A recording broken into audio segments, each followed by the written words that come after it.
እግዚአብሔርም በሰዶምና በገሞራ ላይ ከእግዚአብሔር ዘንድ ከሰማይ እሳትና ዲን አዘነበ የሚል ክፍል ነው ዛሬ የምናየው። እና እዚህ ጋር በግልጽ እንደምናየው ከእግዚአብሔር እዚህ ጋር ሁለት እግዚአብሔርን እየጠቀሰ ነው። እግዚአብሔርም የሚለው ያህዌ በሰዶምና በገሞራ ላይ ከእግዚአብሔር ዘንድ ወይንም ከያህዌ ዘንድ በዕብራይስጡ ባለው ያው የእግዚአብሔር ስም ያህዌ የሚለው ነው። እግዚአብሔር እየተባለ የተተረጎመው ኤሎሂም የሚልም አለ። እና እዚህ ጋር ያህዌ በሰዶምና በገሞራ ላይ ከያህዌ ዘንድ ከሰማይ እሳትና ዲን አዘነበ ይላል ዘፍጥረት 19:24 እና ሁለት ያህዌዎችን እንደጠቀሰ እያየን ነው እዚህ ጋር። እና ምን ማለት ነው ሁለት ያህዌ? እንግዲህ መጽሐፍ ቅዱስ አንድ አምላክ ነው አለ የሚለው ወይንም አንድ እግዚአብሔር አንድ ያህዌ ነው አለ የሚለው እና እዚህ ጋር ሁለት ያህዌዎችን መጻፉ ምንን የሚያሳይ ነው ወይንም ምንን የሚገልጽ ነው የሚለውን እናያለን። መጀመሪያ ታሪኩ ምንድነው? የምን ሐሳብ ነው እዚህ መጽሐፍ ላይ ያለው የሚለውን ለማወቅ ከ18 ዘፍጥረት ምዕራፍ 18 ጀምረን እናንብብና ከዚያ በኋላ ክፍሉ ከምን አንፃር ያህዌ ከያህዌ ዘንድ እንዳለ እናያለን። ዘፍጥረት ምዕራፍ 18 ከ1 ጀምረን ስናነብ በቀትርም ጊዜ እርሱ በድንኳኑ ደጃፍ ተቀምጦ ሳለ እርሱ የሚለው አብርሃምን ነው። እግዚአብሔር በመምሬ የአድባር ዛፍ ተገለጠለት። ዓይኑን አነሳና እነሆ 3 ሰዎች በፊቱ ቆመው አየ። ባያቸውም ጊዜ ሊቀበላቸው ከድንኳኑ ደጃፍ ተነስቶ ሮጠ፣ ወደ ምድርም ሰገደ፣ እንዲህም አለ፣ አቤቱ በፊትህ ሞገስ አግኝቼ እንደሆነ ባሪያህን አትለፈኝ ብዬ እለምናለሁ። ጥቂት ውሃ ይምጣላችሁ፣ እግራችሁን ታጠቡ፣ ከዚህችም ዛፍ በታች እረፉ። ቁራሽ እንጀራም ላምጣላችሁ፣ ልባችሁንም ደግፉ፣ ከዚያም በኋላ ትሄዳላችሁ። ስለዚህ ወደ ባሪያችሁ መጥታችኋልና እነርሱም እንዳልህ አድርግ አሉት። አብርሃምም ወደ ድንኳን ወደ ሳራ ዘንድ ፈጥኖ ገባና 3 መስፈሪያ የተሰቀለ ዱቄት ፈጥነሽ አዘጋጂ፣ ለውሺውም እንጎቻም አድርጊ አላት። አብርሃምም ወደ ላሞቹ ሮጠ፣ እጅግ የሰባም ታናሽ ጥጃ ያዘና ለብላቴናው ሰጠው፣ ያዘጋጅም ዘንድ ተቻኮለ። እርጎና ወተትም ያዘጋጀውንም ጥጃ አመጣ፣ በፊታቸውም አቀረበው። እርሱም ከዛፉ በታች በፊታቸው ቆሞ ነበር። እነርሱም በሉ። እነርሱም ሚስት ሳራ ወዴት ናት አሉት። እርሱም በድንኳኑ ውስጥ ናት አላቸው።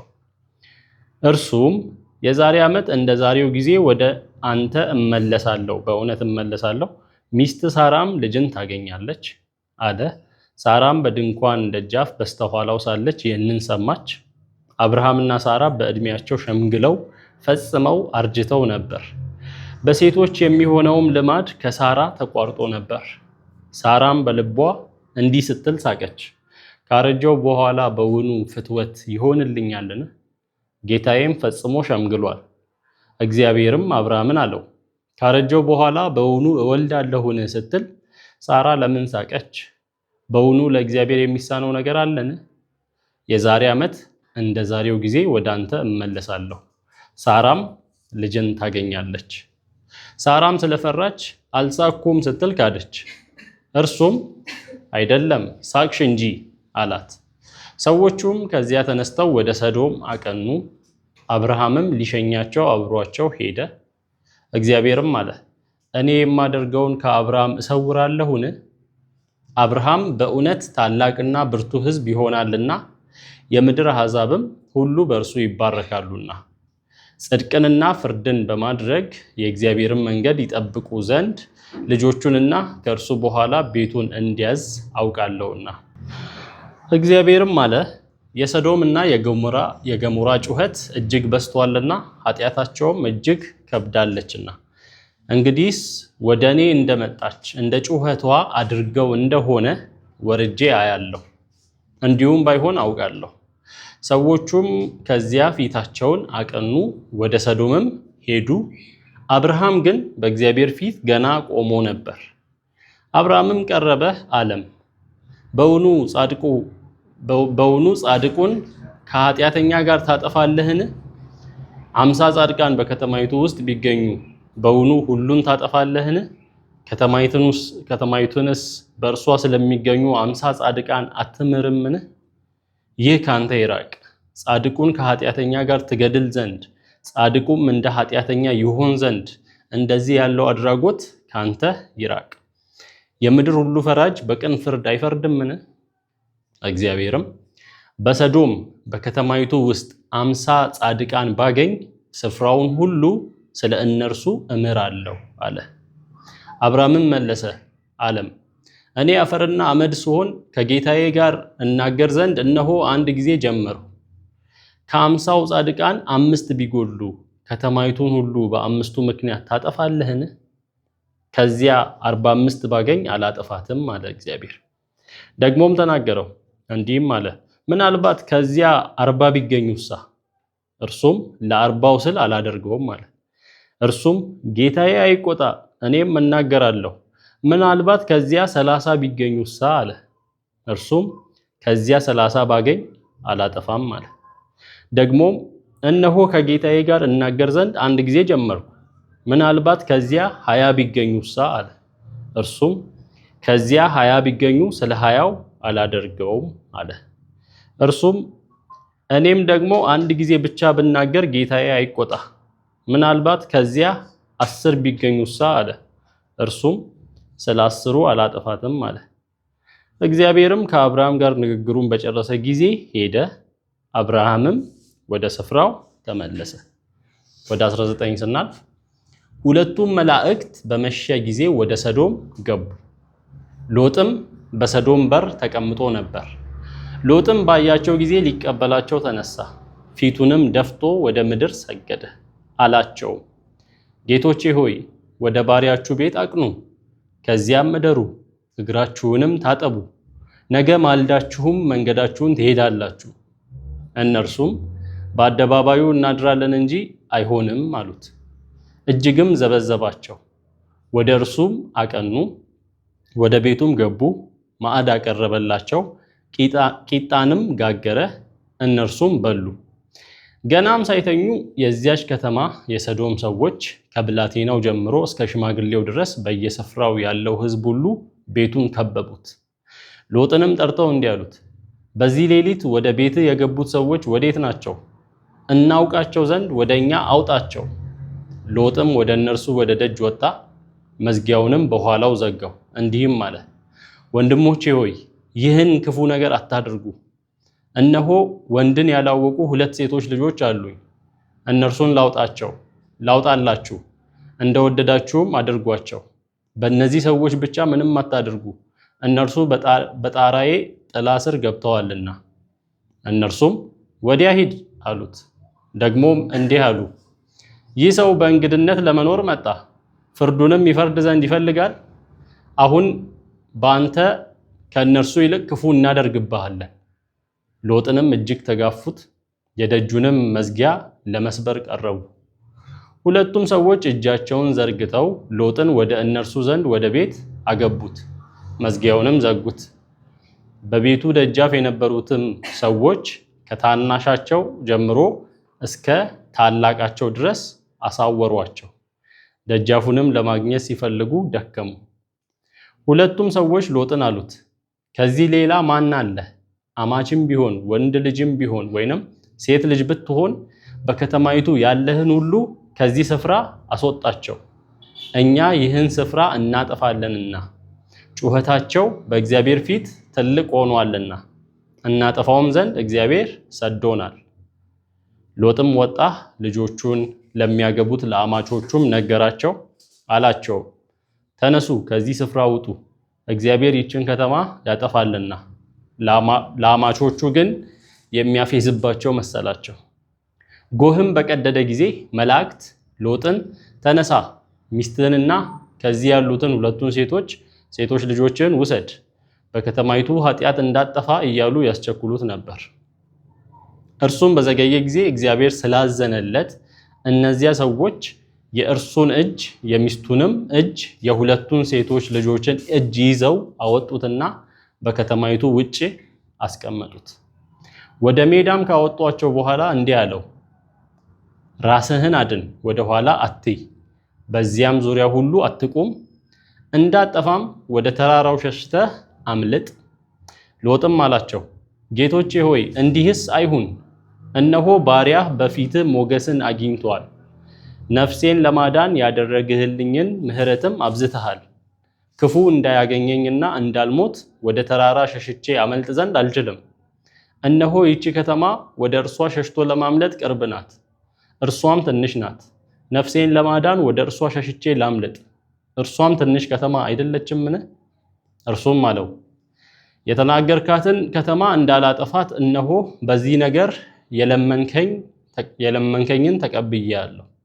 በቶሎ ወደዚያ ሸሽተ አምልጥ፣ ወደዚያ እስክትደርስ ድረስ ምንም አደርግ ዘንድ አልችልምና። ስለዚህም የዚያች ከተማ ስም ዞአር ተባለ። ሎጥ ወደ ዞአር በገባ ጊዜ ፀሐይ በምድር ላይ ወጣች። እግዚአብሔርም በሰዶምና በገሞራ ላይ ከእግዚአብሔር ዘንድ ከሰማይ እሳትና ዲን አዘነበ ይላል።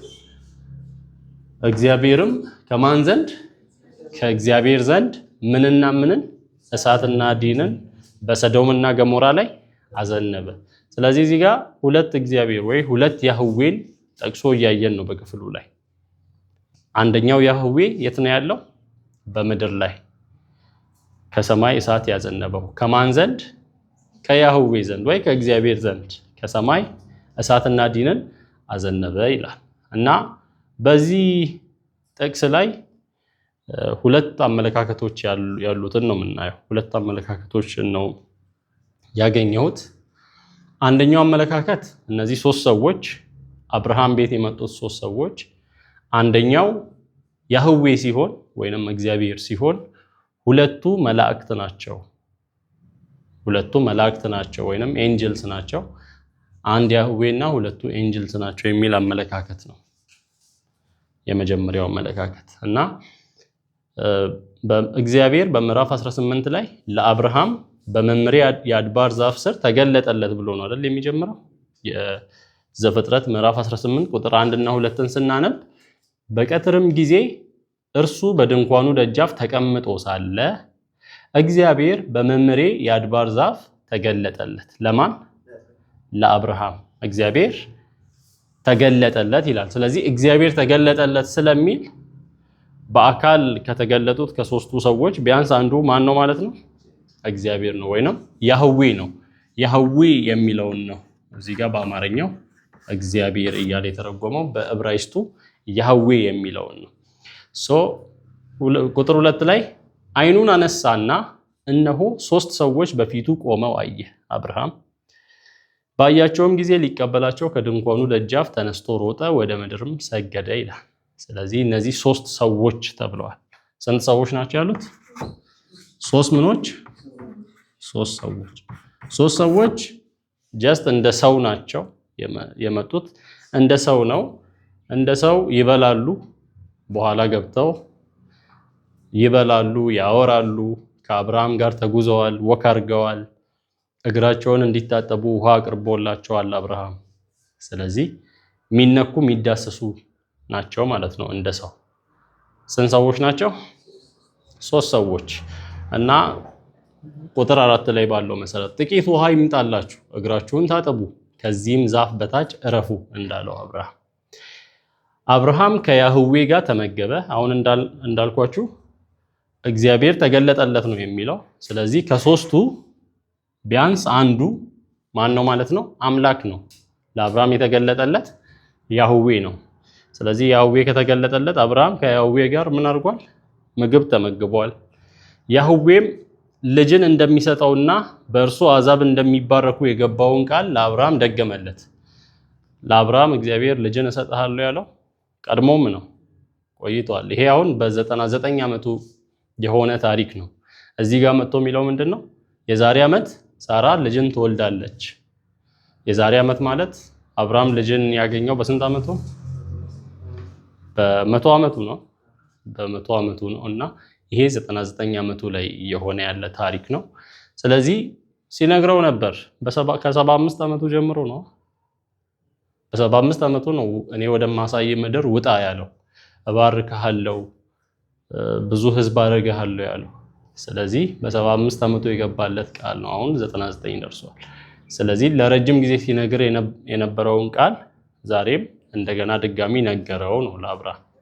ከተመገቡ በኋላ ያህዌና ሁለቱ ሰዎች ወደ ሰዶም ለመሄድ ተነሱ። ወደ ሰዶም ለመሄድ ያህዌና ሁለቱ ሰዎች፣ አብርሃምም ሊሸኛቸው አብሯቸው እንደሄደ ያሳያል። ሰዶምን ለማየት የሚያመች ቦታ ሲደርሱ የሆነው ምንድነው? ሁለቱ ሰዎች ጉዟቸውን ወደ ሰዶም ቀጠሉ። ያህዌ ከማን ጋር ቀረ? እግዚአብሔር ከአብርሃም ጋር ቀረ ይላል። ቁጥር 22ን ምዕራፍ 18 ቁጥር 22 ላይ ስናይ ሰዎችም ከዚያ ፊታቸውን አቀኑ፣ ወደ ሰዶምም ሄዱ። አብርሃም ግን በእግዚአብሔር ፊት ገና ቆሞ ነበር ይላል። ስለዚህ ከዚህ የምንረዳው ምንድነው? ሁለቱ ሰዎች እንደሄዱ አንዱ እንደቀረ ነው። ከሶስቱ ሁለቱ ወዴት ሄዱ? ወደ ሶዶም። አንዱ ከማን ጋር? ከአብርሃም ጋር የቀረውን ማን ነው እያለ ነው? አብርሃም በእግዚአብሔር ፊት ገና ቆሞ ነበር። ስለዚህ ያህዌ ወይንም አብርሃም አንዱ እንደሆነ አንዱ ነው። ይሄ አንዱ ነው የሚለው አመለካከት ያንን ነው የሚያሳየው።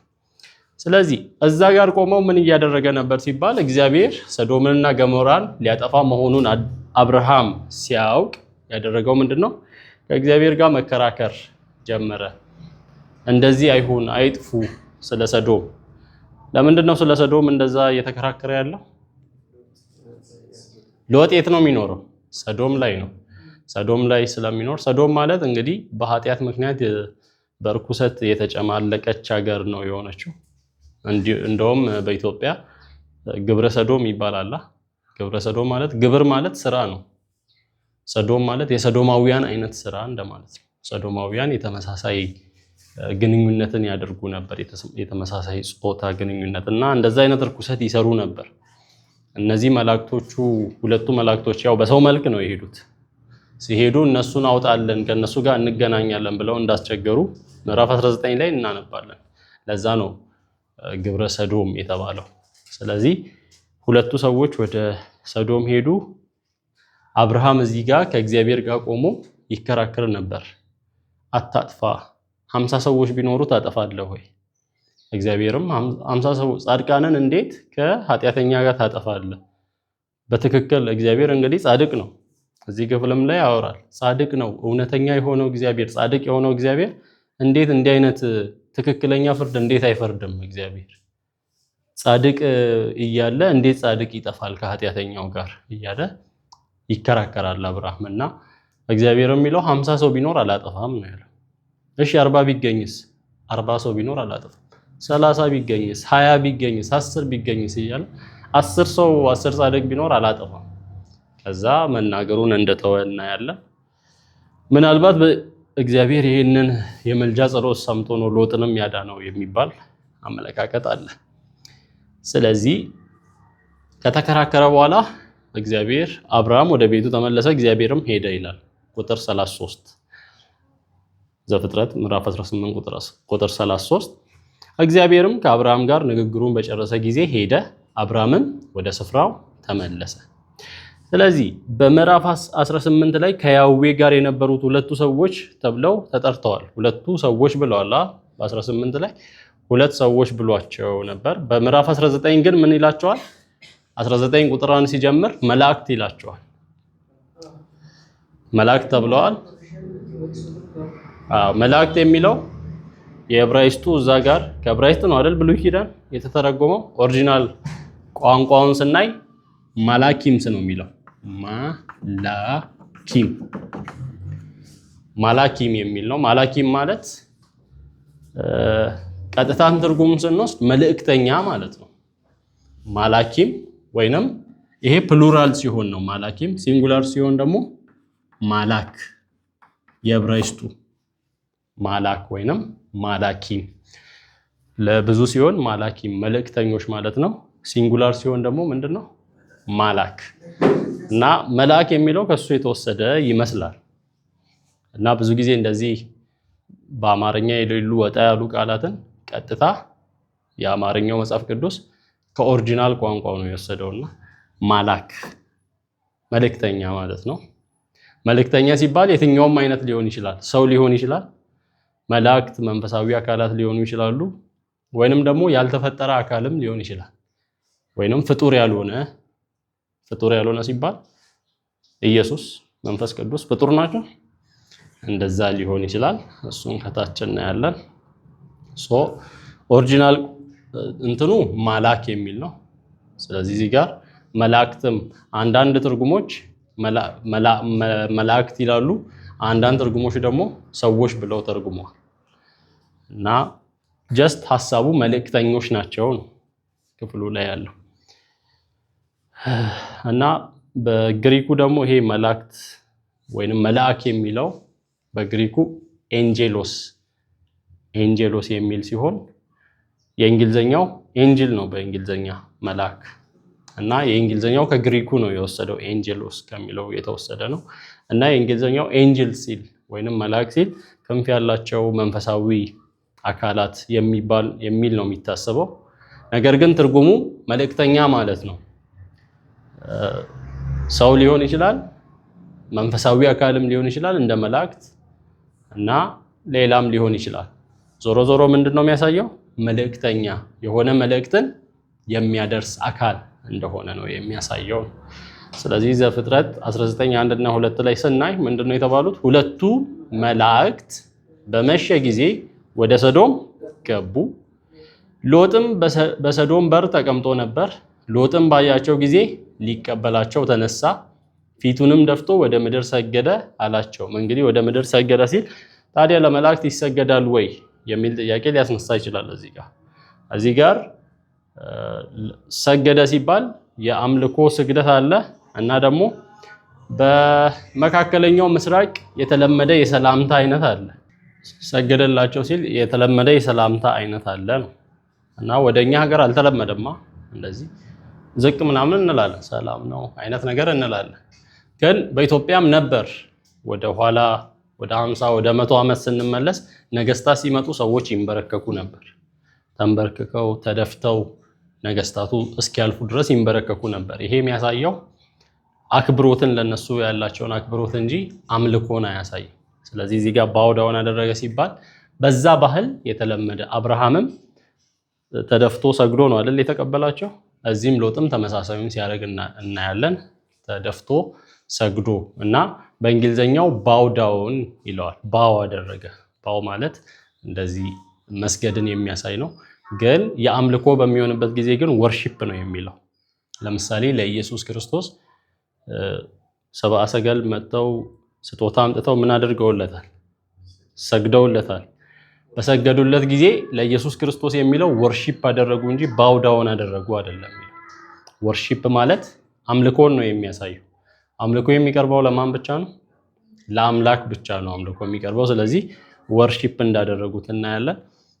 ሁሉም ቦታ ኢየሱስ ክርስቶስ ሰገዱለት፣ ከባህር ወጥተው ሰገዱለት ምናምን አይነት በሚልበት ጊዜ እንግሊዘኛውን ስታዩት ወርሺፕ አደረጉለት ነው።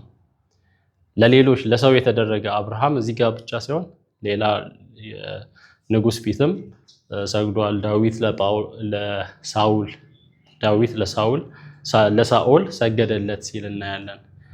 እና ይሄ መስገድ የሚያሳየው ወርሺፕን አይደለም አምልኮን ሳይሆን ባውዳውን ማድረግ በዛ በእስራኤል በመካከለኛው ምስራቅ የተለመደ አይነት የአክብሮት የሰላምታ አሰጣጥም እንደሆነ ለታላቅ አካል የሚደረግ እንደሆነ ነው የምንረዳው። ያንን ተናግሬ ለማለፍ ነው በዚህ ክፍል ላይ። ስለዚህ ገብታችሁ ደሩ እግራችሁንም ታጠቡ ይላቸው ነበር። ከዛ በመሃል ሁለቱ ሰዎች እርኩሰት ፈላጊ ከሆኑ ሰዎች ሎጥን ተከላከሉ። ሰዎቹንም እንዳሳወሯቸው እናያለን። ሰዎቹን እርኩሰት ፈልገው እንደመጡ እዚህ ጋር ሁለቱን ሰዎች የገቡትን ሎጥን እዚህ ቤት የገቡ ሁለት ሰዎች አሉ፣ እንግዶች ናቸው፣ የሎጥ አውጣቸው ልንገናኛቸው ነው አይነት ብለው ማለት ነው። እና የሚሰሩትን እርኩሰት እዚህ ጋርም ሊሰሩ አስበው ነውና በቃ ታገሉት ሎጥን። ሎጥ በቃ ሁለት ሴት ልጆች አሉኝ እነሱን ውሰዳቸው እስከሚል ድረስ ማለት ነው። ግን እነዚህ እንግዶቼ ናቸው አትንኳቸው፣ አልሰሙትም። በቃ ሲታገሉት እነዚህ ሁለቱ ሰዎች ሎጥን አስገቡና አሳወሯቸው። ሰዎቹ ታውረው በር ምናምን መፈለግ ጀመሩ። ማየት አቃታቸው ነው። በቁጥር 10 እና 11 ስናይ ሁለቱ መላእክት ሎጥንና ቤተሰቦችን ከሰዶም በማውጣት ካዳኑ በኋላ ከዚህ በኋላ ምን አደረጉ? ሁለቱ ሰዎች ሲነጋጋ አካባቢ ሎጥንና ቤተሰቦችን ከዚህ ቶሎ ውጣ፣ ከተማዋ ልጠፋ ነው፣ እግዚአብሔር ከተማዋን እንድናጠፋ ሰዶናል ወይንም ልኮናል ብለው ከነገሩት በኋላ ያንተ የሆነውን ነገር ሁሉ ይዘው ውጣ ነው ያሉት። ሎጥም አማቾችህንም ቢሆን ወንድሞች፣ እህቶች፣ ሚስቶች እንደዛ ካሉ ይዘው ውጣ ነው ያሉት እና ከዛ በኋላ ያንን ካሉ በኋላ 24 ቁጥር ላይ ምን ይላል? እንግዲህ ያስወጡት በኋላ ላይ ሎጥን እግዚአብሔርም በሰዶምና በገሞራ ላይ ከእግዚአብሔር ዘንድ ከሰማይ እሳትና ዲን አዘነበ። እንግዲህ ይህ ጥቅስ እዚህ ጋር የምናየው ጥቅስ ታዋቂው የሁለቱ ያህዌዎች ጥቅስ ይባላል። ሁለቱ ያህዌዎች ስንት ያህዌ ነው? እዚህ ጋር ያህዌ ከያህዌ ዘንድ እያለ ነው። ወይንም እግዚአብሔር ከማን ዘንድ? ከእግዚአብሔር ዘንድ። የሁለቱ ያህዌዎች ጥቅስ ተብሎ ይጠራልና በምዕራፍ 18 እና 19 መሰረት ያህዌ በምድር ላይ ሰው ሆኖ አለ። እንግዲህ 18 እና 19 ላይ ያየነው ምንድነው? እግዚአብሔር ሰው ሆኖ እዛ ለአብርሃምም ተገልጧል፣ በምድር ላይ አለ አይደል? ስለዚህ ያንን የሚያሳይ ነው። ሰዶም ሄደው ሎጥን ከጥፋት ካዳኑት ከሁለቱ መልእክተኞች ጋር ነው የመጣው አብርሃም ጋር። አብርሃም ከያህዌ ጋር ሰዶም እንዳጠፋ እየተከራከረ ነበር። ያንን አይተናል። ከዚያም አብርሃም ወደ ቤቱ ሄደ። ከጥቂት ሰዓታት በኋላ ማለዳ ላይ ያህዌ በምድር በሰዶምና በገሞራ ላይ ከያህዌ ከሰማይ ምንና ምን አዘነበ? እሳትና ዲን አዘነበ የሚለው እዚህ ጋር ነው የሚመጣው። ስለዚህ ጥቅሱ ላይ ሁለት ያህዌዎች ይታያሉ። አንዱ በምድር አንዱ በሰማይ። በምድር ሆኖ ነው ከሰማይ ያዘነበ የሚለው። ስለዚህ አንዱ የት ነው ያለው? በምድር። ሁለተኛው በሰማይ መሆኑን ያሳያል። ስለዚህ አብርሃም ከያህዌ ጋር በላ፣ ቀደም ያልነው ማለት ነው። ከያህዌ ጋር ተነጋገረ፣ ከያህዌ ጋር ተጓዘ፣ ተከራከረ። ከዛስ ያ ያህዌ በኋላ እሳትና ዲንን ከማን ዘንድ አዘነበ? ያ ከአብርሃም ጋር የበላው፣ ከአብርሃም ጋር ያወራው፣ የተከራከረው፣ የተጓዘው ያ ያህዌ በኋላ ምን ሆነ ይላል? በሰዶምና በገሞራ ላይ ከማን ዘንድ? ከእግዚአብሔር ዘንድ ወይንም ከያህዌ ዘንድ እሳትና ዲን አዘነበ። ስለዚህ በዚህ አተረጓጎም መሰረት ወይንም በዚህ አመለካከት መሰረት ወደ ሶዶም ያቀኑት ሁለቱ ሰዎች ምንድናቸው? መላእክት ናቸው። መላእክት የሆኑ መንፈሳዊ አካላት ናቸው። ከያህዌ ጋር በምድር የተነጋገረው ያህዌ ኢየሱስ ነው ወይንም ልጁ ነው። በምድር ላይ ከአብርሃም ጋር የተነጋገረው ከያህዌ ዘንድ እሳትና ዲንን በሰዶምና ገሞራ ላይ ያዘነበው ልጁ ነው። ስለዚህ ሰዶምና ገሞራ ላይ ከሰማይ ከማን ዘንድ? ከአባቱ ዘንድ። ልጅ ከማን ዘንድ? ከአባቱ ዘንድ። ልጅ አምላክ ነው አይደል? ወይንም ልጅ ያህዌ ነው። የያህዌነት ባህሪ ያለው፣ የአምላክነት ባህሪ ያለው፣ አባትም የአምላክነት ባህሪ ያለው። ይሄንን እንግዲህ በአዲስ ኪዳን መነጽር ስናየው ነው። ስለዚህ ሁለት ያህዌዎች ካሉ ምን ማለት ፈልገው ነው ስንል ወደ አዲስ ኪዳን አሁን እኛ ይገባናል በአዲስ ኪዳን መነጽር ስናይ። ስለዚህ ልጁ ከማን ዘንድ? ከአባቱ ዘንድ ምንን አዘነበ? እሳትና ዲንን አዘነበ። በማን ላይ? በሰዶምና በገሞራ ላይ የሚል ነው የሚሆነው። እና እንዴት ልጅ ለማለት ደፈርን? ልጅ መሆኑን በምን እናውቃለን? ለምን አባሉንም እዛ ጋር ከአብርሃም ጋር የተነጋገረውን ለምን አባት አላልንም ካልን የዮሐንስ ወንጌል 1:18 ላይ ነው የምንሄደው። ማንም እግዚአብሔርን ያየው የለም፣ በአባቱ እቅፍ ያለ አንድያ ልጁ እርሱ ተረከው ይላል።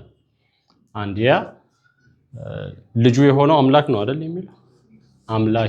አምላክ የሆነው ልጁ እንደተረከው እናያለን። ስለዚህ ማንን ያየው የለም፣ እግዚአብሔርን ያየው የለም ሲል አብን የሚያሳይ ነው። ስለዚህ እግዚአብሔር አልታየም ሲባል እዚህ ጋር ታይቷል፣ አብርሃም ጋር ታይቷል፣ ሙሴ አይቶታል። ያዕቆብ እግዚአብሔርን አይቻለሁ ሰውነቴ ድና ቀረች ብሏል። ብሉይ ኪዳን ላይ ታይቷል እያለ እዚህ ጋር ደግሞ ማንም ያየው የለም ካለ ምን ማለት ፈልጎ ነው ብለን መጠየቅ አለብን። መጽሐፍ ቅዱስ አይጋጭም አይደል? እርስ በርሱ እዛ ማንም ያየው የለም ብሎ እዚህ ታይቷል እያለ ከሆነ ምንድነው የታየው? ማን ነው የታየው በምንልበት ጊዜ በብሉይ ኪዳን የእግዚአብሔር መገለጥ አለ። ቲዮፋኒ ይባላል። የእግዚአብሔር መገለጥ በብሉይ ኪዳን ምን ይባላል? ቲዮፋኒ ይባላል።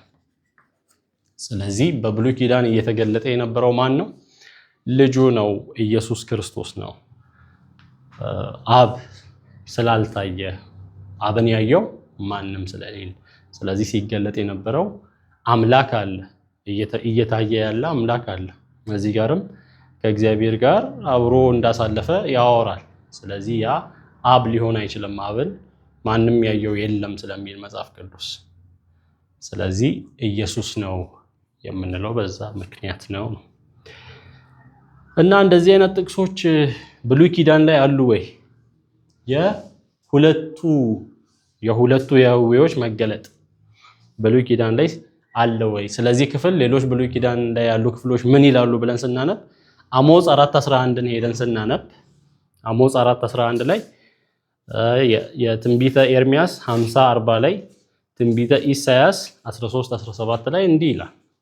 አሞጽ 4:11ን ስናነብ ሰዶምንና ገሞራን እግዚአብሔር እንደገለበጣቸው እንዲሁ ገለበጥኋችሁ። ሰዶምንና ገሞራን ማን እንደገለበጣቸው? እግዚአብሔር እንደገለበጣቸው እንዲሁ ገለበጥኳችሁ ይላል። እናንተም ከእሳት ውስጥ እንደተነጠቀ ትንታግ ሆናችሁ፣ ነገር ግን ወደ እኔ አልተመለሳችሁም ይላል እግዚአብሔር። እዚህ ጋር እግዚአብሔር ነው እያወራ ያለው። እግዚአብሔር ሲያወራ ምን እያለ ነው? ሰዶምንና ገሞራን እግዚአብሔር እንደገለበጣቸው ምን አደረጓችሁ? ገለበጥኳችሁ። እግዚአብሔር ነው እያወራ ያለው። እና ይሄንን በዕብራይስጡ የተጻፈውን በምናይበት ጊዜ ሰዶምንና ገሞራን ኤሎሂም እንደገለበጣቸው፣ ኤሎሂም ብሎ እንደ ሌላ እያወራ ነው አይደል? እንደገለበጣቸው እንዲሁ እኔ ደግሞ ገለበጥኳችሁ ይላል። ከዛ ወደ ታች ወርዶ ይላል እግዚአብሔር ወይንም ይላል ያህዌ ነው የሚለው። ስለዚህ ያህዌ ምን እያለ ነው? ሰዶምንና ገሞራን ማን እንደገለበጣቸው? ኤሎሂም። ሰዶምንና ገሞራን ኤሎሂም እንደገለበጣቸው እንዲሁ ገለበጥኳችሁ ይላል ማን? ያህዌ ይላል እግዚአብሔር። ስለዚህ እዚህ ጋር እንዴት ኤሎሂም ብሎ ሊናገር ቻለ ያህዌ? ኤሎሂም ማለት እንግዲህ የሚያሳየው ምንድን ነው? ኤል ማለት አምላክ ማለት ነው አይደል? ኤል የኤል ፕሉራል ነው። ኤሎሂም ማለት ኤሎሂም ብዛትን የሚያሳይ ነው። የኤል ምንድነው? ፕሉራል ኤል የኤል ብዙን የሚያሳይ ነው። ስለዚህ ኦኬ እዚህ ጋር እግዚአብሔር ገለበጣቸው ያለ ሲያወራ እግዚአብሔር ወይንም ያህዌ ኤሎሂም ገለበጣቸው ያለ ሲያወራ በመገልበጡ ሂደት ላይ ሶስቱም አካላት ተሳትፈዋል ነው። ወይንም አብ አለ ወልድ አለ አይደል? አብና ወልድ ተሳትፈዋል ነው። እግዚአብሔር ከእግዚአብሔር ዘንድ ያለው ልጁ ከአባቱ ዘንድ ምንን አዘነበ? እሳትና ዲንን አዘነበ። ስለዚህ ከአንድ በላይ አካላት በዚህ ሁነት ላይ ምን ሆነዋል? መሳተፋቸውን የሚያሳይ ነው። ያህዌ ምን እያለ ሲያወራ እግዚአብሔር እንደገለበጣቸው ኤሎሂም ሰዶምንና ገሞራን እንደገለበጣቸው እና እዚህ ጋር አንድ ብቻ አካል ቢሆን ምን ማለት ይችል ነበር? እኔ ሰዶምንና ገሞራን ገለበጥኳቸው ማለት ይችል ነበር። ነገር ግን ምን እያለ ነው? ያህዌ ኤሎሂም ሰዶምንና ገሞራን ገለበጣቸው እያለ ነው። ማን? ያህዌ። እና ያህዌና ኤሎሂም እያለ መጠቀሙ ስለዛ ክፍል ያብራራል ብለን እናስባለን። ኤርሚያስ 50:40 ላይም ሰዶምንና ገሞራን ባጠገባቸውም የነበሩትን ከተሞች እግዚአብሔር እንደገለበጣቸው ይላል እግዚአብሔር። እግዚአብሔር እንደገለበጣቸው ይላል እግዚአብሔር እያለ ያወራል። ይሄ ማለት አሁንም በዕብራይስጡ ሰዶምንና ገሞራን ባጠገባቸው የነበሩትን ከተሞች ኤሎሂም እንደገለበጣቸው ይላል ያህዌ ነው የሚለው። ስለዚህ ያህዌ ምን እያለ ነው? ኤሎሂም እንደገለበጣቸው እያለ ነው ማለት ነው። ኤሎሂም ደግሞ ምንን ያሳያል ብለናል? የቁጥር ብዛትን ያሳያል። ለአምላክ የሚውል ስም ሆኖ የቁጥር ብዛትን ያሳያል። ስለዚህ ኤሎሂም ለእግዚአብሔር በሚውልበት ጊዜ ብዛትን፣ ለያህዌ ሲውል ብዛትን ኦኬ ከአንድ በላይ አካላት እንዳሉ ይነግረናል ነው። ኢሳይያስ 13:17ም ተመሳሳይ ነገር አለ።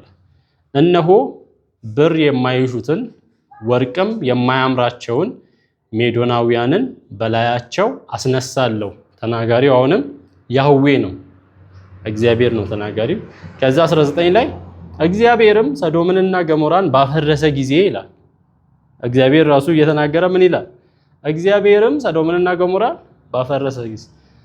እግዚአብሔር እየተናገረ እግዚአብሔርም አሁን እንዳልኳችሁ ያህዌ እየተናገረ ኤሎሂም ሰዶምንና ገሞራን ባፈረሰ ጊዜ እና እነዚህ ጥቅሶች የሁለቱ አካላትን መገለጥ ወይንም ከአንድ በላይ አካላት ሰዶምና ገሞራን በማፍረስ ሂደት ላይ እንደተሳተፉ የሚያሳይ ነው።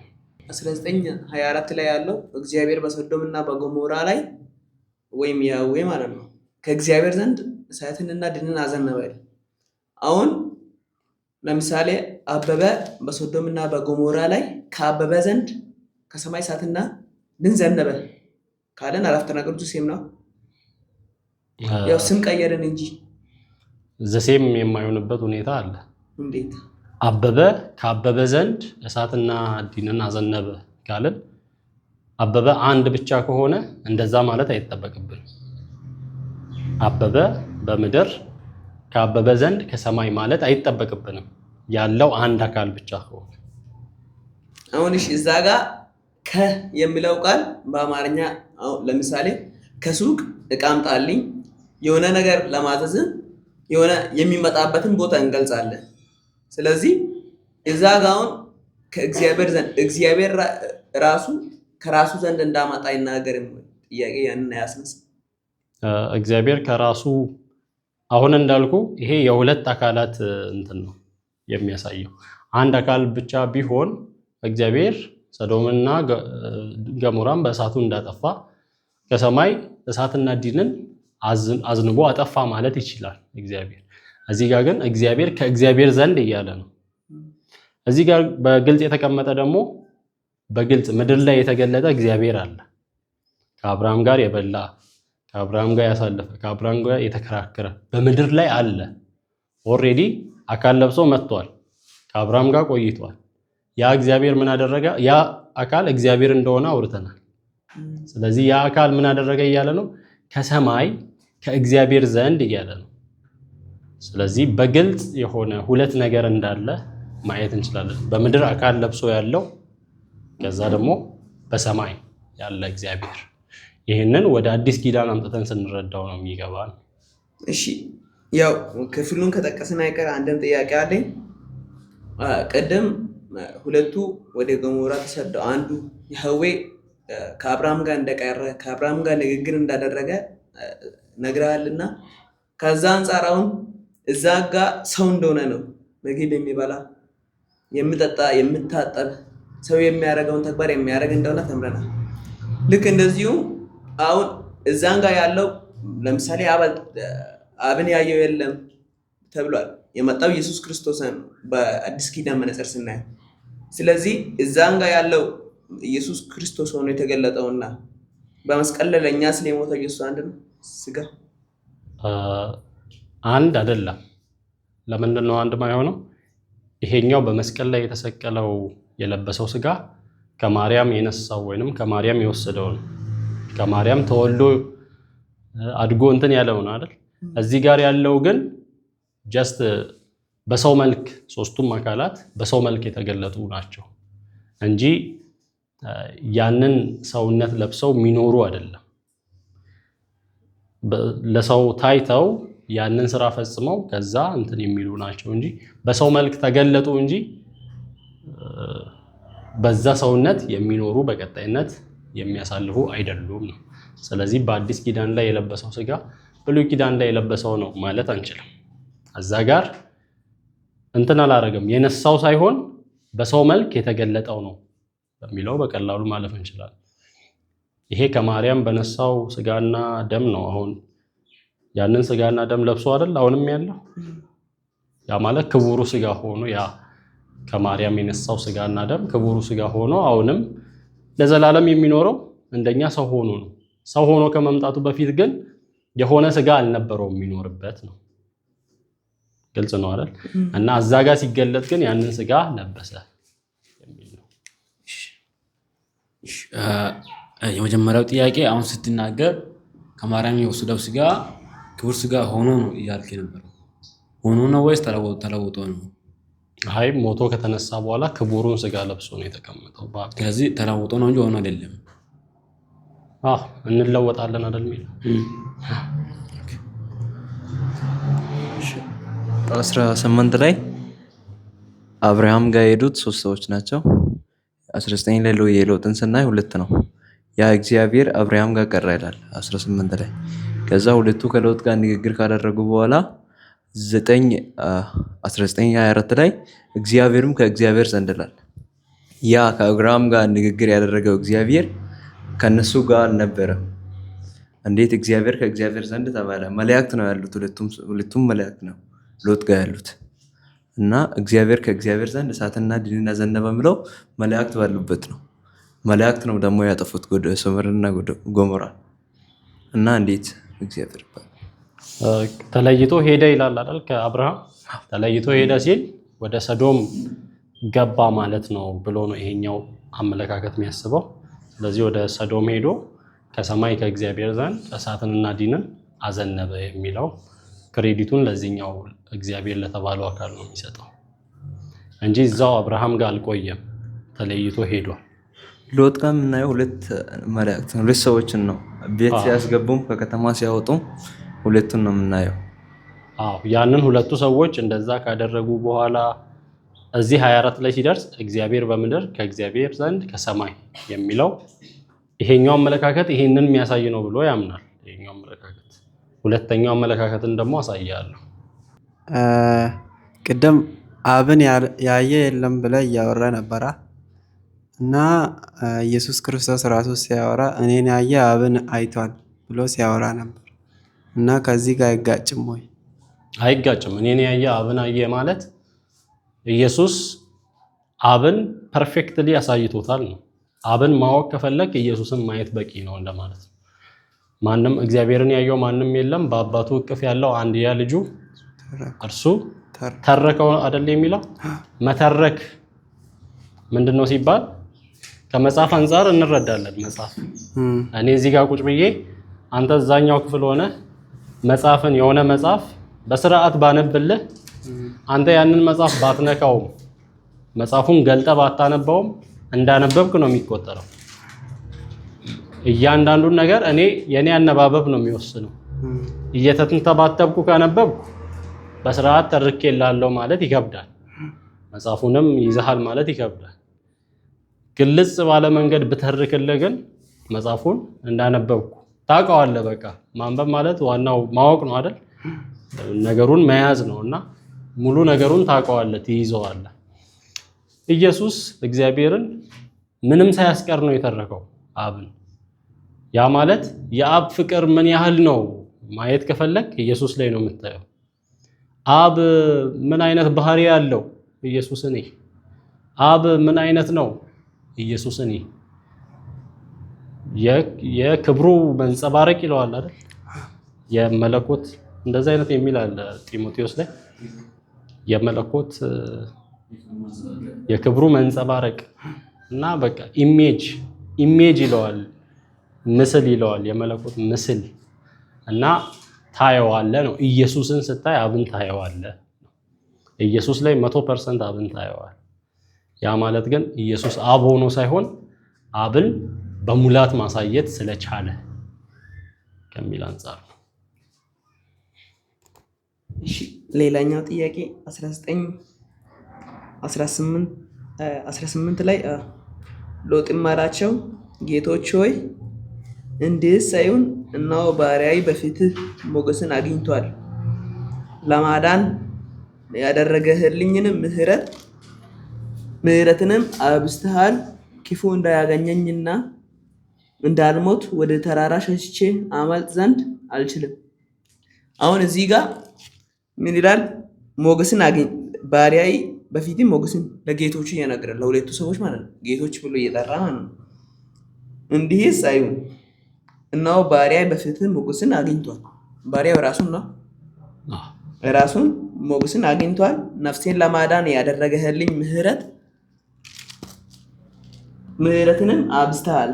አሁን እዚህ ጋር ለሱ ምህረት ያደረጉትና ለማዳን ምህረት ያደረጉት መላእክቶቹ ናቸው። ጌቶች ሆይ አቤቱ ጌቶች ሆይ ብሎ ለእነሱ መልእክት ይነግራል። ከዚህ አመለካከት ላይ ቆሜ ከመለስኩልህ ይህን ጥያቄ የሚሆነው ጌቶች ሆይ እያለ ሲያወራ ጌቶች የአክብሮት መጥራትን ያሳያል በሚለው መሄድ እንችላለን። እና ምህረት አድርጋችሁልኛል ማለት እጃቸውን ይዘው ነው እሱ የሆነ ዘገም ሲል አይነት ነገር የእሱን የሴት ልጆችን እጃቸውን ይዘው ነው ከእንትን ያስወጡት። ከዛ ከሰዶም እሳትና ዲኑ ሊዘንብ ነው ልጠፋ ነው አይደል ከተማዋ። እሱ ወደኋላ እንደቀረ ሲያዩ ሎጥ ወደኋላ እንደቀረ ሲያዩ እጃቸውን ይዘው ሁለቱ መላእክት ከከተማ አወጧቸው ይላል። ካወጧቸው በኋላ ወደኋላ እንዳዞር ቀጥ ብላ አምልጥ ምናምን የሚለውና ወደ ተራራ ሄዳ አምልጥ ሲሉ እዚህ ጋር ምህረት አድርጋችሁልኛል ያለው እነሱ ስላደረጉት መልካምነት ነው። እነሱ ለሱ ስላደረጉት መልካምነት ስለተባበሩት ስላደረጉለት ትብብር ነው ብዬ ነው በዚህ አመለካከት የምመልስልህ። ሁለተኛው አመለካከት አለ፣ እሱን ደግሞ እናያለን እንመጣለን። ይሄኛውን እንጨርስና ምናልባት እዚህ ውስጥ ሊኖር ይችላል። ሁለተኛው አመለካከት እነዚህ ሶስት ሰዎች ለአብርሃም የተገለጡት ስላሴ ነው የሚል አመለካከት ነው። ወይንም ትሪኒቲ አብ ወልድ መንፈስ ቅዱስ ናቸው የሚል አመለካከት ነው ሁለተኛው አመለካከት። የመጀመሪያው አንደኛው እግዚአብሔር ነው፣ ሁለቱ ደግሞ መላእክት ናቸው ብሏል። ቁጥር 9 ላይ ሶስት ሰዎች ናቸው እያወሩ የነበረው አብርሃምን የጠየቁት ሚስት ሳራ ወዴት ናት ቁጥር 9 ላይ ብለው ሲጠይቁ ከዛ አብርሃም ድንኳን ውስጥ አለች አላቸው። ከዛ በኋላ የዛሬ ዓመት ወደ አንተ እመጣለሁ እያለ የሚናገረው አንዱ ነው። ሶስቱ ጥያቄ ጠይቀው ከዛ አንዱ ነው ኮንቨርሴሽኑን ከአብርሃም ጋር የሚቀጥለው። ቁጥር 20 እና 21 ላይ ደግሞ ስለ ሰዶም የሰማው ነገር ትክክል መሆኑን ሄጄ አጣራለሁ አይነት ነገር ነው አይደል እግዚአብሔር ያለው። 20 እና 21 ላይ እግዚአብሔርም አለ የሰዶምና የገሞራ ጩኸት እጅግ በዝቷልና ኃጢአታቸውም እጅግ ከብዳለችና እንግዲህስ ወደ እኔ እንደመጣች እንደ ጩኸቷ አድርገው እንደሆነ ወርጃ ያለው እንዲሁም ባይሆን አውቃለሁ ብሎ ምን ሊሆን ነው? ወደ ሰዶም ሊሄድ እንደሆነ ነው። እነዚህ ሶስት ሰዎች ወደ ሰዶም ሊሄዱ ነው ማለት ነው። ግን ቁጥር 22 ላይ ምን ይላል? ሁለቱ ሰዎች ወደ ሰዶም እንደሄዱ እግዚአብሔር ደግሞ ከማን ጋር እንደቀረ አብርሃም በእግዚአብሔር ፊት ገና ቆሞ ነበር ብሎ ቁጥር 22 ላይ የሄዱት ስንቶቹ ናቸው? ሁለቱ ናቸው። ግን ይሄኛው አካል ምን ብሏል? እግዚአብሔር እየተባለ የተጠራው አካል ወደ ሰዶም ይሄዳለሁ ብሏል። ግን ደግሞ ሄዱ የሚለው ስንት ሰዎች ናቸው? ሁለቱ ሰዎች። ስለዚህ እግዚአብሔር ይሄዳለሁ ብሎ ሄዱ የተባለው ሁለቱ ሰዎች ከሆኑ ሁለቱ ሰዎች ውስጥ ያህዌ አለ የሚል አመለካከት ነው። ግልጽ ነው አይደል? እግዚአብሔር ነው ወደ ሰዶምና ገሞራ ሄዳለሁ ያለው። ግን እዚህ ጋር ደግሞ ሁለቱ ሰዎች ሄደው እግዚአብሔር ከማን ጋር እንደቀረ ከአብርሃም ጋር እንደቀረ ይናገራል።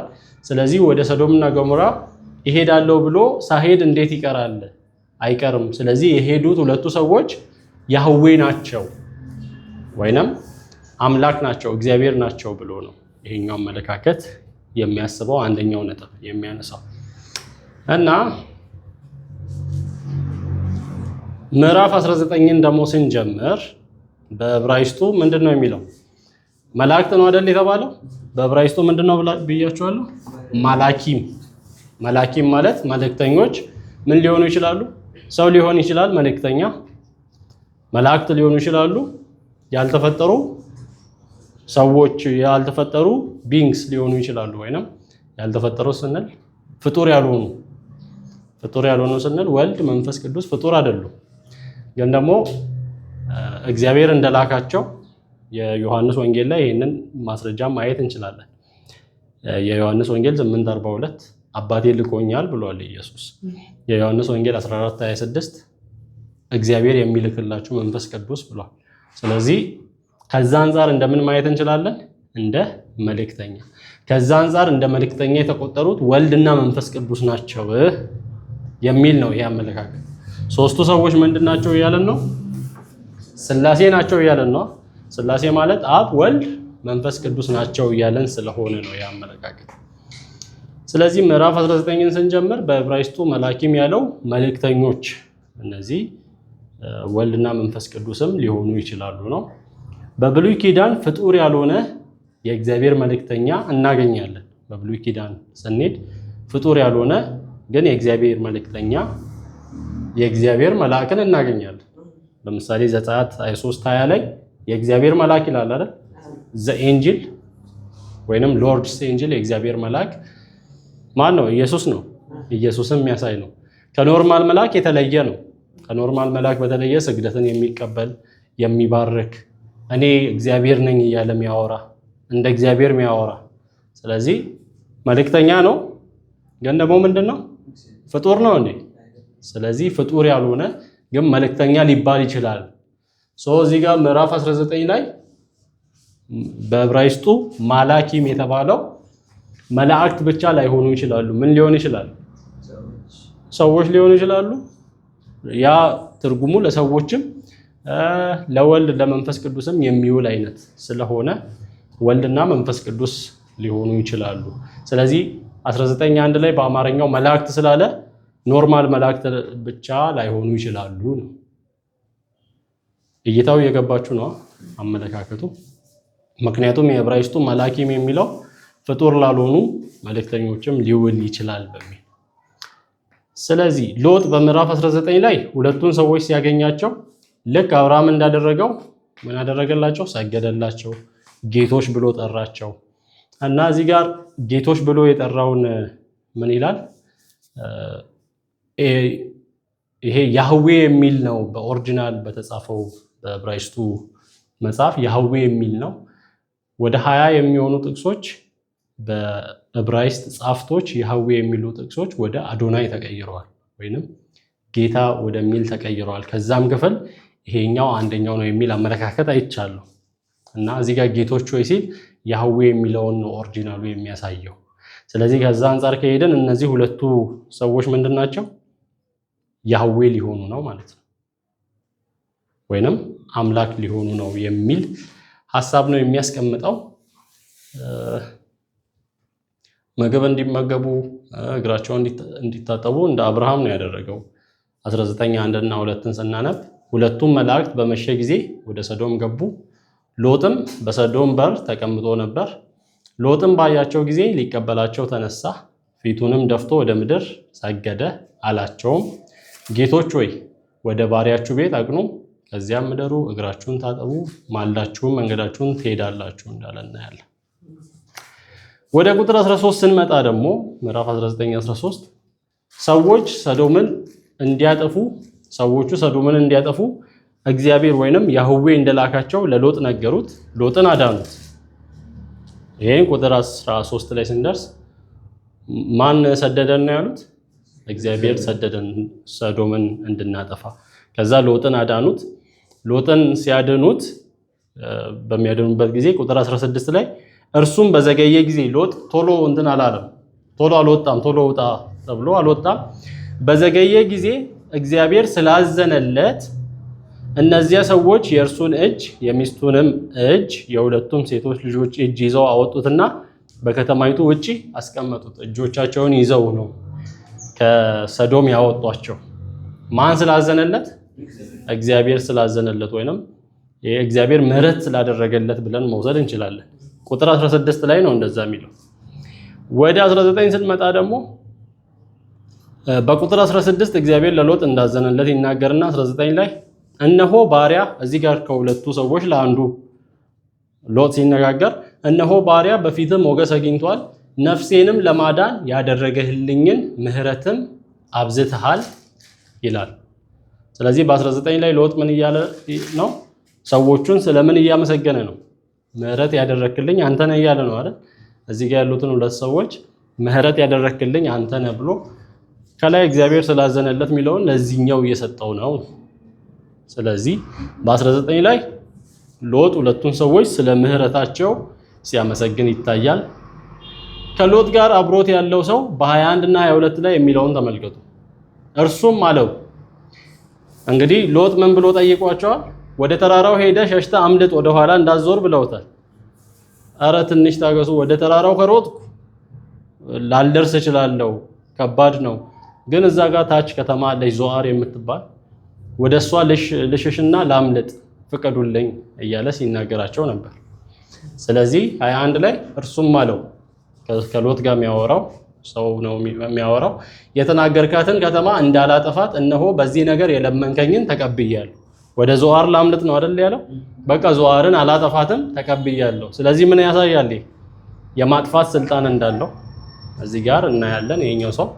ከዛ 22 ላይ በቶሎ ወደዚያ ሸሽተ አምልጥ ወደዚያ እስክትደርስ ድረስ ምንም ማድረግ ዘንድ አልችልምና፣ ስለዚህም የዚያች ከተማ ስም ዞአር ተባለ። ወደ ዞአር እስክትደርስ ድረስ ምንም ማድረግ አልችልምና፣ ስለዚህ እየጠበቀው ነው ማለት ነው።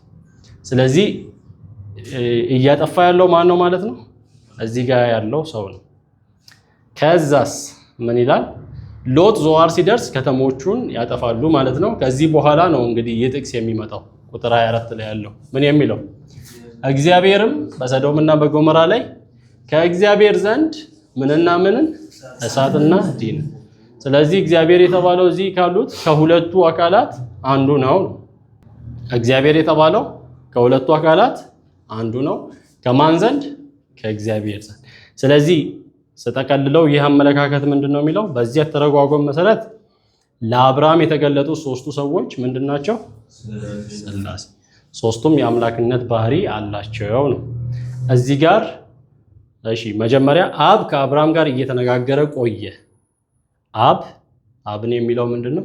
እዛ ከአብርሃም ጋር እየተነጋገረ የቆየው ማን ነው የሚለው? አብ ነው።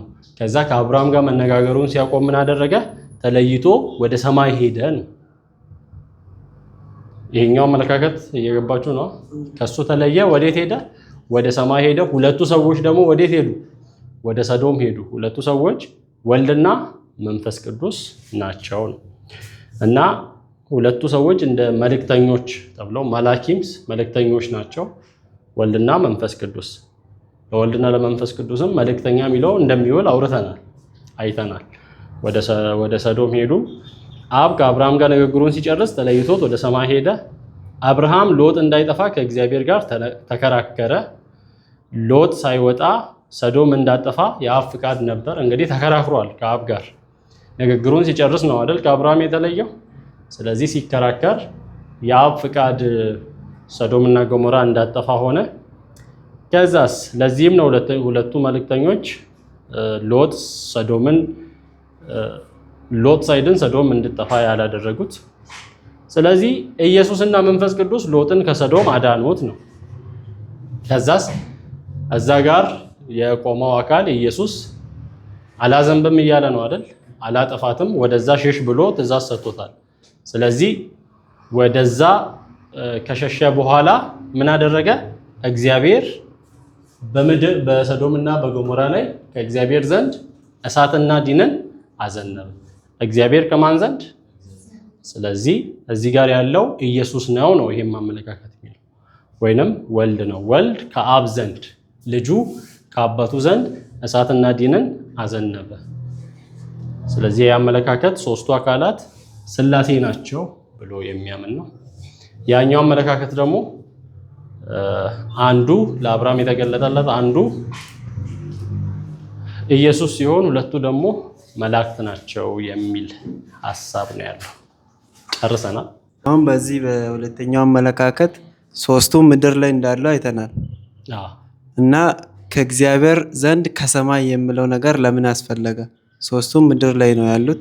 ከእግዚአብሔር ዘንድ ከሰማይ አብ፣ ወልድ፣ መንፈስ ቅዱስ ነው የአመለካከት የሚለው። አብ ተለይቶ ወደ ሰማይ ሄደ።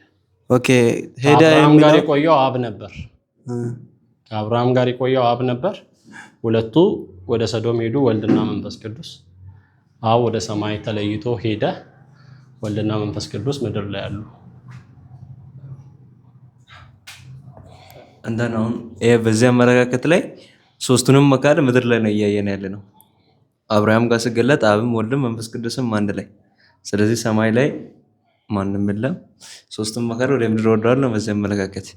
በዚህ አመለካከት ደግሞ አብን እዛ ጋር ለመልስልህና አንዱ አካል ምድር ላይ አለ ማለት ሌላ ቦታ የለም ማለት አይደለም። ለምሳሌ ኢየሱስ ምድር ላይ አለ፣ አምላክ ነው አይደል? ምድር ላይ አለ ማለት በቃ እዛ ምድር ላይ ብቻ የሚገደብ ነው ማለት አይደለም። የአምላክነት ባህሪው ሁሉም ቦታ እንዲገኝ ያስችለዋል።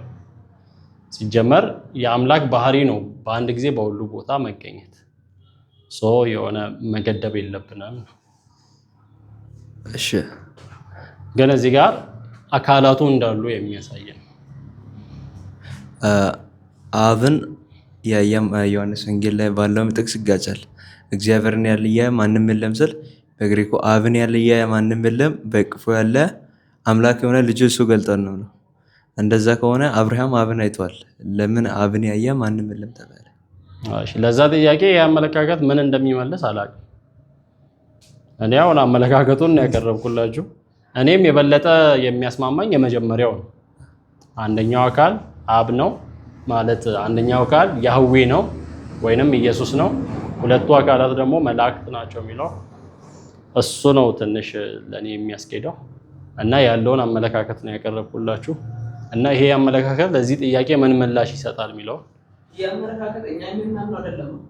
ሁለተኛ ጀስት ቪው ይቀርብልሃል፣ ታጠናዋለህ። የትኛው ነው የሚያስኬደው? እኛ የምናምነው የመጀመሪያውን አመለካከት ነው። ይሄ አጥነው አይደለም ተማረ።